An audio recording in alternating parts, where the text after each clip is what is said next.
So just to illustrate how hierarchical clustering works, I'm just going to simulate a very simple data set here. So I always set the seed so that the data are reproducible here. So you can just run this code and simulate the data for yourself to take a look at it.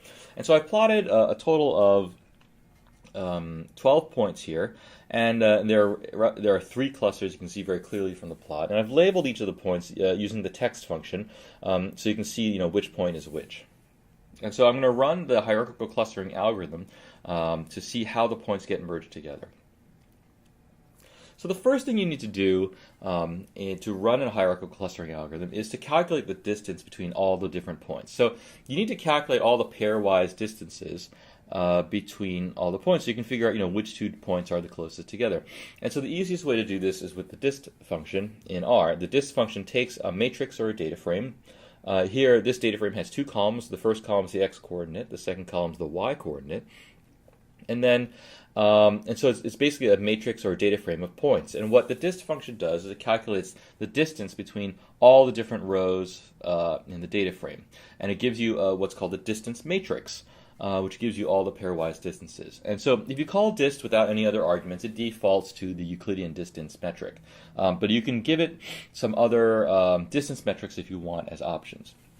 And so here, down below here, you can see the most of the distance matrix that is returned by dist. And so you can see that it's a lower triangular matrix, and it gives you all the pairwise distances. So for example, the distance between point 1 and point 2 is 0.34. Of course, the actual distance here is meaningless because I just simulated the data, so the numbers aren't particularly meaningful. But you can see that some distances are farther apart, some points are farther apart than others. So for example, the distance between point 3 and point 1 is 0.574.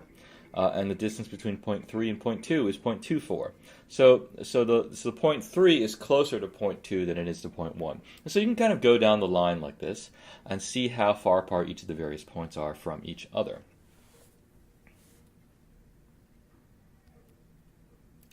And so if you look, so the idea of the hierarchical clustering algorithm here is that we're going to take the 2 points that are closest to each other from the start.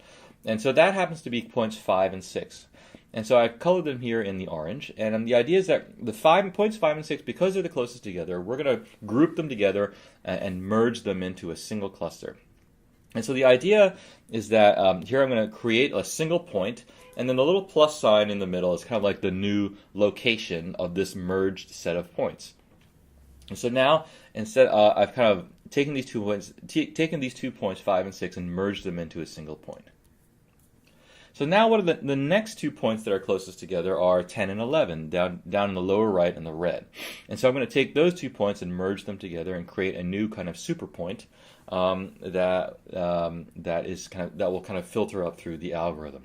And so we can keep going along like this, and eventually we'll get a little picture here called the dendrogram, and it shows us how the various points got clustered together. So you can see on the very right side, there's points 5 and 6 that are grouped together.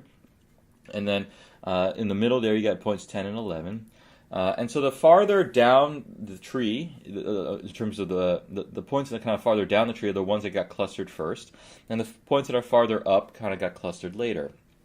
And so you can see that there are the kind of points 5 and 6, when they got merged together, then they got kind of clustered with point 7. And then when points 5, 6, and 7, they got all merged together into a single super point. Then they got merged with point 8, and etc. And so one of the things about the dendrogram that's produced by the clustering algorithm is that it doesn't actually tell you how many clusters there are. Right? You'll notice that there's no specific label on the plot that tells you there are 2 clusters or 3 clusters or whatever. And so what you have to do is you have to cut this tree at a certain point to determine how many clusters there are. And so, for example, if I were to cut it at the point that's labeled on the y-axis 2.0, for example, if I were to draw a horizontal line at the level of 2.0, the question is, how many branches would I run into? So if I were to draw a horizontal line at 2.0, I would run into about 2 branches, and that would indicate to me that there are roughly 2 clusters. However, if I were to draw a horizontal line at the level of 1.0 at the height of 1.0, then if you draw a horizontal line, you'll see you run into 3 branches there. So that would tell you that there are roughly 3 clusters. So depending on where you want to draw this horizontal line or cut the tree, you'll get more or fewer clusters in your clustering. Of course, in the extreme case, if you were to cut the tree all the way at the bottom, then you would just get 12 clusters to be equal to the number of data points. And so you have to cut the tree at a place that's kind of convenient for you. At this point, we don't really have a rule for where to cut it. But then once you do cut it, then you can get the cluster assignment from the hierarchical clustering.